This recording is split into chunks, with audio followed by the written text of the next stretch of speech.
Learning to teach new skills makes you better at everything that you do, whether that is finishing a project before the deadline, increasing exercise days at the gym, or whatever skills you are trying to teach your learner.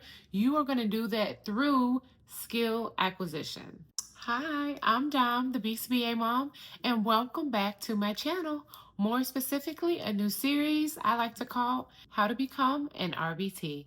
So we're just going through not only the task list, but some of the elements that are on the 40-hour training, and we are going over them in depth so you can really understand what you just learned in your 40-hour training.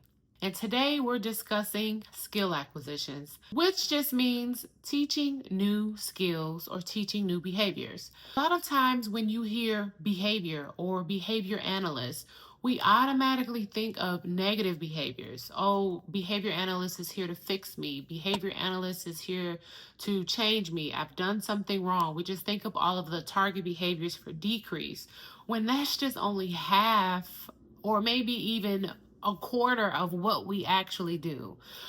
Today we're going to talk about skill acquisitions or behaviors for increase. There are so many behaviors that we engage in on a daily basis that we want to see more of, whether that is finishing a project before the deadline, or increasing exercise days at the gym, or increasing positive social interactions when you go out. Whatever skills you are working on in your personal life or whatever skills you are trying to teach your learner, you are going to do that through skill acquisition. Let's get right into it. So imagine you are teaching someone a new recipe. You're teaching someone how to make this delicious meal. Without a system set in place, teaching something new can become very frustrating. That person may give up and say, you know what? I don't have to do this. Forget about it.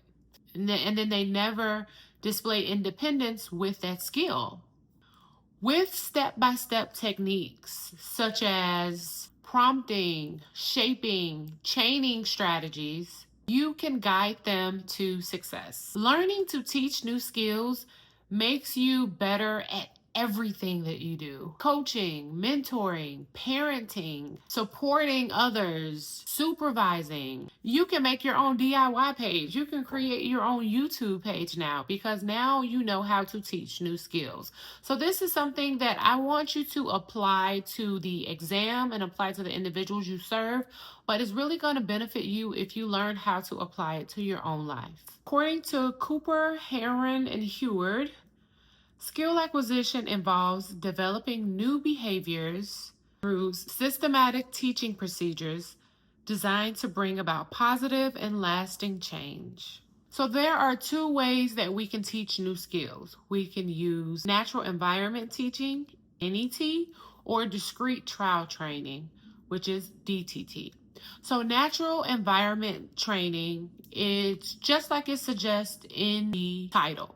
Whatever someone is doing in their natural environment, you will use that as an opportunity for learning. So if you are working on identifying colors and sorting the greens over here and the blues over here and the oranges over here, instead of saying, hey, Johnny, come to the table so we can work on sorting.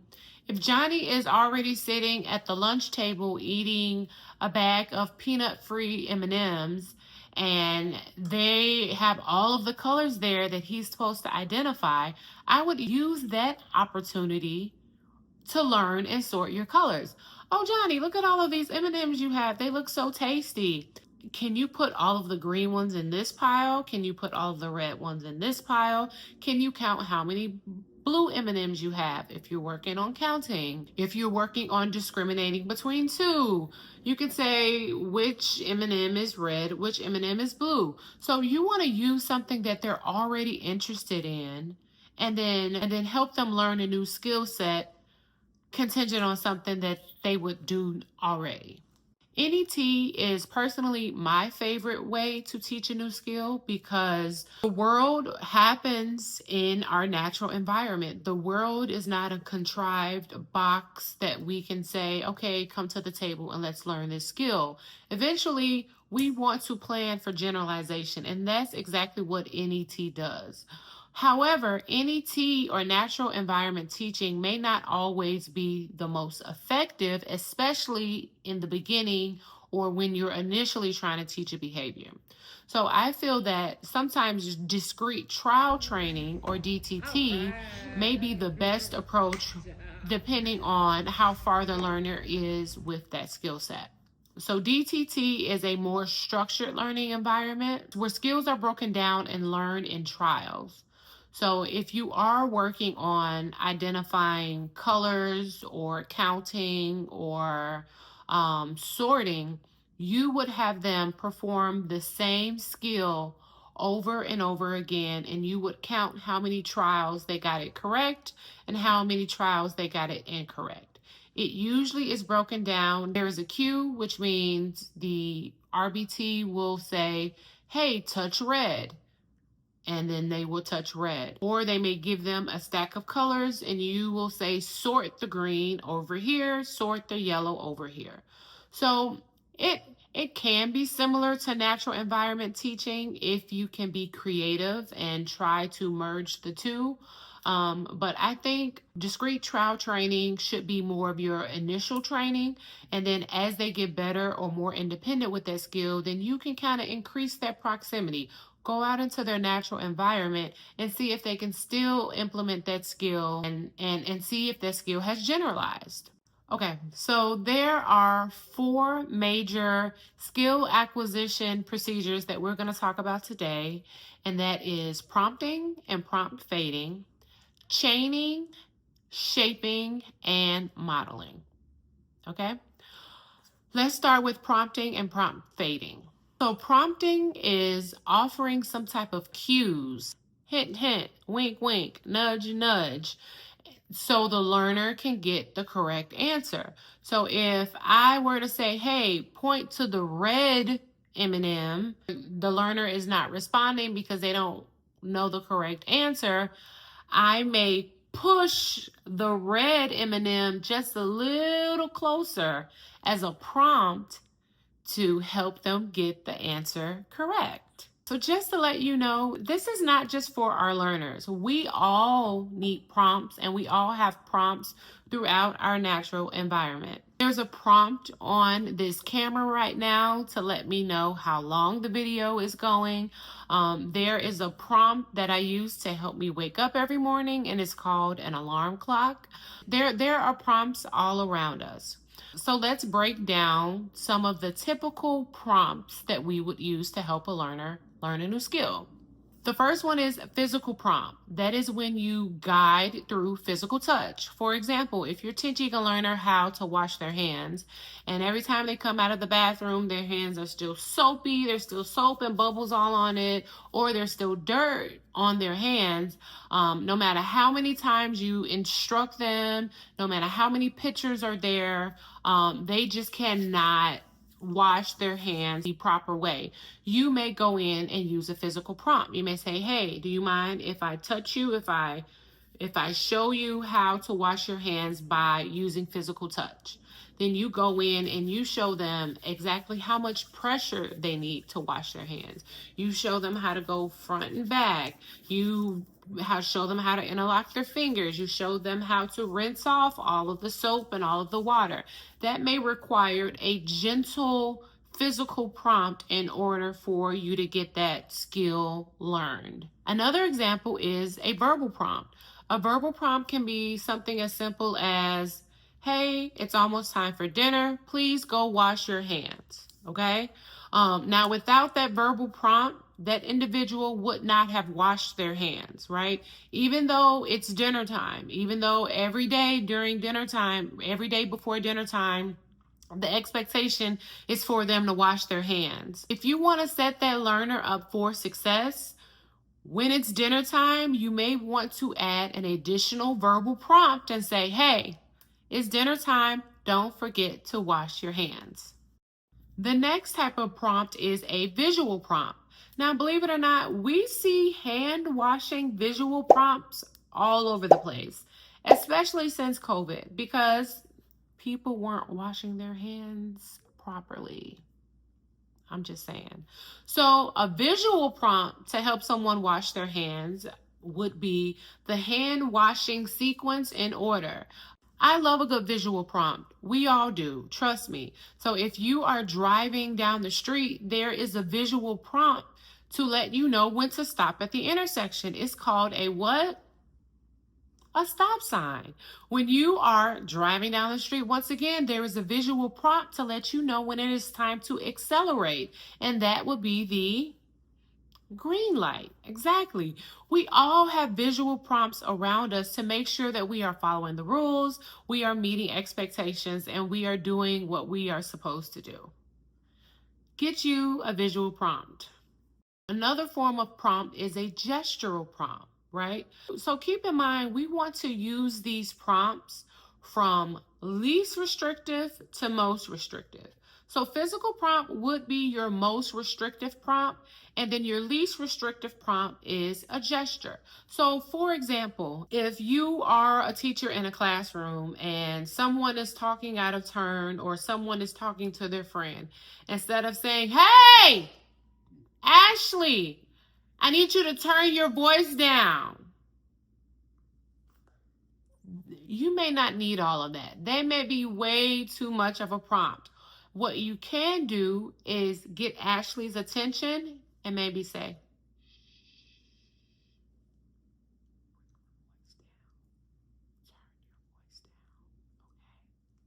that is more of a gestural prompt. If Ashley doesn't need a verbal prompt, if Ashley doesn't need you to come over to her with visuals with the sign on it, if Ashley doesn't need you to come and cover her mouth to stop talking, we are absolutely not using those type of prompts. So we want to use least restrictive but most effective prompt. So whether you're using a gestural prompt and saying, "Over there," right? Or you're using a visual prompt and you are providing pictures of what you want them to do. Or if you're using verbal prompt and you're just telling them what you want them to do. Or if you're using physical prompt where you are providing hand over hand guidance. Prompts are important to help the learner make the correct decision. Now let's talk about prompt fading. We cannot rely on prompts forever. So if I'm teaching someone how to wash their hands and we've been working on this goal for a long time, eventually I shouldn't be doing hand over hand forever. At some point I should be able to fade my hands away and then just start modeling the behavior on the side. So I'm still washing, but they're washing their own hands. I'm washing my own hands. I have faded to just modeling versus hand over hand. You can also fade visual prompts or verbal prompts. So sometimes behaviors rely on multiple prompts, right? In order for you to get something done, you need a verbal prompt and a visual prompt, and then sometimes a gestural prompt to get it right, right? So let's say if I was teaching a new driver how to drive, when the stop sign came, that is the first prompt. The stop sign is the visual prompt. However, that individual is not stopping at the stop sign. So I'm going to add a verbal prompt and say, "A stop sign is coming up. Get prepared to stop." If they are still not stopping, I may nudge them a little bit and say, "Hey, the stop sign is coming up." Nudge, nudge. You may call this a physical or a gestural prompt, but you may nudge them. You may add that vocal prompt, and then there's the visual prompt of the actual stop sign, right? Now, this is for a new driver. If a driver has been driving for a while, hopefully they don't need you to continue to tell them that there is a stop sign coming up, because their behavior would be under the control of the visual prompt of the stop sign. Eventually they don't need you to nudge them and say a stop sign is coming. I know right now, if somebody were doing that to me while I was in the car, I would get very irritated, because at this point You can fade your prompts out. I got this. I am more independent with driving and I don't need all of your prompts. Prompting is important, but prompt fading is just as important so an individual doesn't become prompt dependent, meaning they cannot execute that behavior without your verbal prompts, physical prompts, gestural prompts. We want them to be able to do a behavior eventually independently, but initially we may need to give them prompts. Next, we're going to talk about shaping procedures. Shaping is another procedure that will help increase a behavior. Now, shaping is reinforcing successive approximations towards the terminal behavior. So that just means we are reinforcing baby steps towards the final step. Okay? If you ask someone to clean their room, you don't have to wait for their room to be sparkling clean in order to say, nice job cleaning your room. If you ask them to clean their room and then they start picking up their laundry off the floor, you can provide reinforcement for that.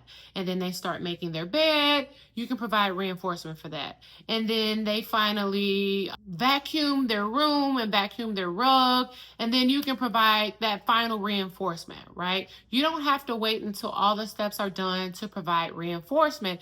And study shows it's actually more effective if you provide reinforcement for successive approximations towards the final behavior and not wait for the final behavior to provide that reinforcement. Just like if a baby is learning how to walk for the first time, we are not going to wait until the baby is just running across the room to say, oh my gosh, the baby walked. No. We are going to get excited and we are going to cheer for that baby every single step of the way. So as soon as the baby starts pulling up, we're like, oh my gosh. As soon as the baby tries to take that first step, we're like, oh my gosh. And we're just getting higher and higher and higher with our reinforcement until we see that baby like, pew, and can just go and take those final steps, right? So another thing about shaping behavior, we reinforce behavior that we want to see, but that step in that behavior has been mastered, then we withhold our reinforcement. So once again, if we were to go back to that room cleaning behavior and they only picked up their clothes and then put it in the hamper, or they picked up 2 pieces of clothes and put it in the hamper, and we're like, okay, look at you getting started. I appreciate you. And then they just stood there and they didn't do anything else and start scrolling on their phone. We wouldn't continue to provide reinforcement because they are not continuing to take those steps towards the final behavior. So once they stop engaging in those steps, we withhold our reinforcement until they continue to go towards the steps of the final behavior. Okay? Once they get right back on track, we go right back into providing positive reinforcement. Okay? Comment in the chat below if you want me to share some really cool behavior shaping activities, or I will share some really cool behavior shaping activities for my Patreon account, just to help you understand that concept a little more. Another strategy that we can use to build a skill or teach a new skill is a task analysis. What is a task analysis? A task analysis breaks complex behaviors down into small, attainable steps. For example, if I were to say, hey, can you make me a pot of spaghetti? And you've never made it before, and I walked away and I came back and you haven't done anything. I'm hungry, I'm disappointed, you're frustrated.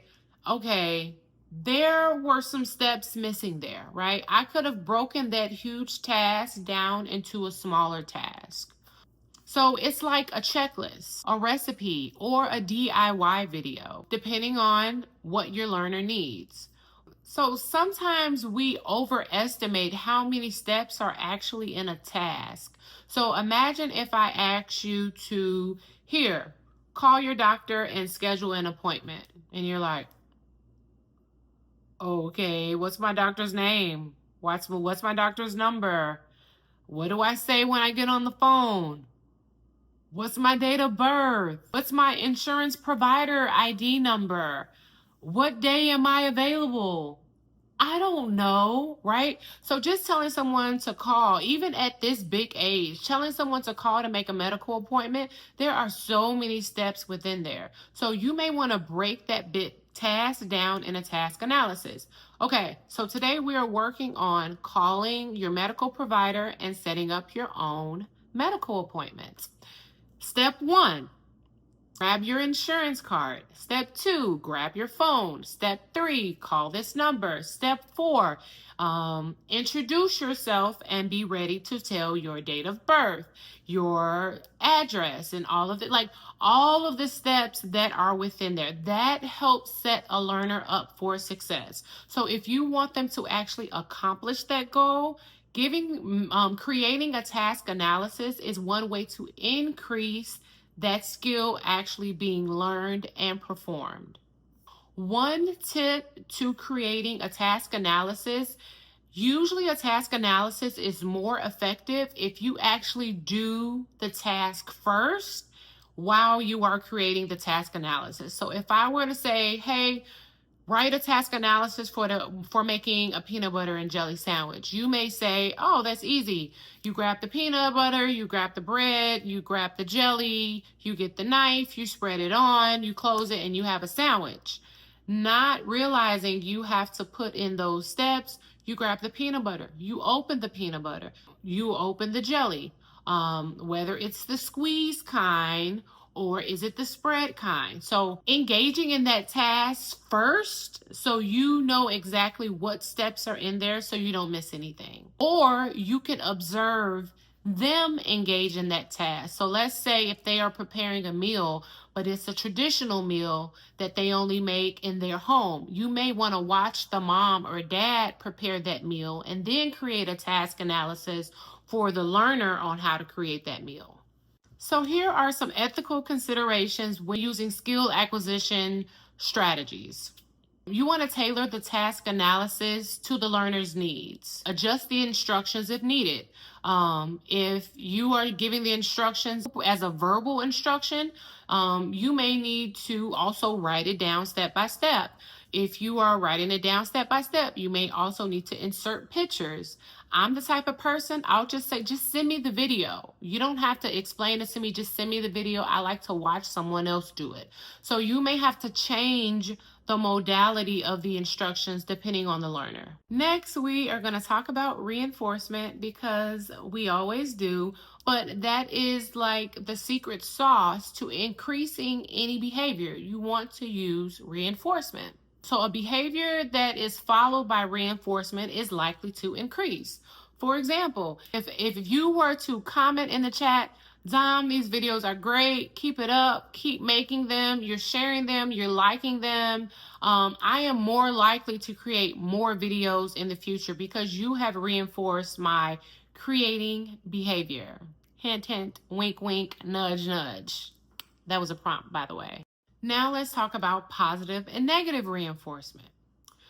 Okay, so positive reinforcement is when you add a stimuli immediately following the behavior that will increase the likelihood of that behavior happening in the future. You commenting on my video and saying, keep up the good work, you are adding likes, you are adding hearts, and you are sharing it. Those are positive reinforcements. You are adding something to the environment because you want me to increase my behavior. Now, negative reinforcement, okay, first of all, don't think of it as a negative thing, right? Negative reinforcement means you are just removing something that I don't want anyway in order to increase my behavior. So let's say if my supervisor is like, Dom, I love your videos. You know what? You should do that full time. Since you're so good at it, I'm going to remove your caseload so you can continue to record Dom the BCBA Mom videos. I would be like, oh my gosh. How did you know I love that negative reinforcement? So they removed something that I may or may not have wanted to do in order to increase a behavior, which is me creating more Dom the BCBA Mom YouTube videos. Another example is if you have a huge load of laundry, I have 6 loads of laundry and I complete 4 of those 6 loads, and then my husband comes in and says, you know what, wife, you're the real MVP. Don't worry about the last 2 loads. You take a break. I'm going to finish those. That will increase my behavior of getting the loads done early, because he may lighten my load with some negative reinforcement, just like he did in the past.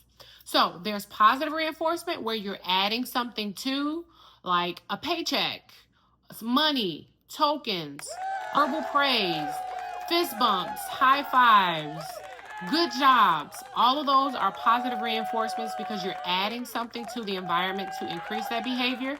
Negative reinforcement is you're removing something that I didn't want anyway. So if I had a headache and I took a Tylenol, I'm taking that Tylenol to remove my headache. Okay?